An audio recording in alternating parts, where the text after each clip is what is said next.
सरसकट अनुदान मिळालंच पाहिजे, सरसकट अनुदान मिळालंच पाहिजे, जात पीक पाहणीची अट रद्द झालीच पाहिजे, जात पीक पाहणीची अट रद्द झालीच पाहिजे। विजय असो, शेतकरी एकजुटीचा विजय असो, शेतकरी एकजुटीचा विजय असो, जात पीक पाहणीची अट रद्द झालीच पाहिजे, जात पीक पाहणीची अट रद्द मिळालंच पाहिजे, शेतकऱ्यांना सरसकट अनुदान मिळालंच पाहिजे, जात पीक पाहणीची अट रद्द झालीच पाहिजे। जात सरकारच्या ज्या शेतकऱ्यांना पीक विमा असेल, शासकीय अनुदान असेल किंवा नमो किसान योजना असतील, त्या योजनांचा लाभ मिळण्यासाठी ई पीक पाहणी बंधनकारक केलेली आहे।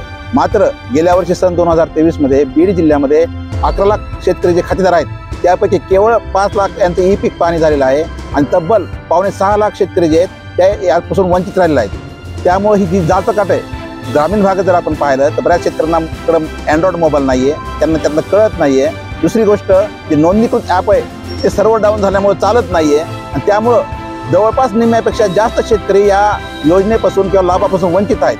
बीड जिल्ह्याचे किंवा महाराष्ट्राचे जे कृषी मंत्री आणि बीड जिल्ह्याचे पालकमंत्री यांना आमची अशी मागणी आहे की जी जाचकाट आहे, तुम्हाला जर शेतकऱ्यांना द्यायचं असेल अनुदान किंवा मदत द्यायची असेल, मग ज्या शेतकऱ्यांची ई पीक झालं नाही, त्यांचं नुकसान झालेलं नाही आहे का, याचा सहानुभूतीपूर्वक विचार करावा। म्हणून आम्ही सगळे शेतकरी मित्र, सामाजिक कार्यकर्ते जिल्हाधिकारी कार्यालयासमोर आंदोलन करत आहोत। आमची शासनाकडे मागणी आहे या शेतकऱ्यांना लाभापासून वंचित ठेवू नये, त्यांना न्याय द्यावा।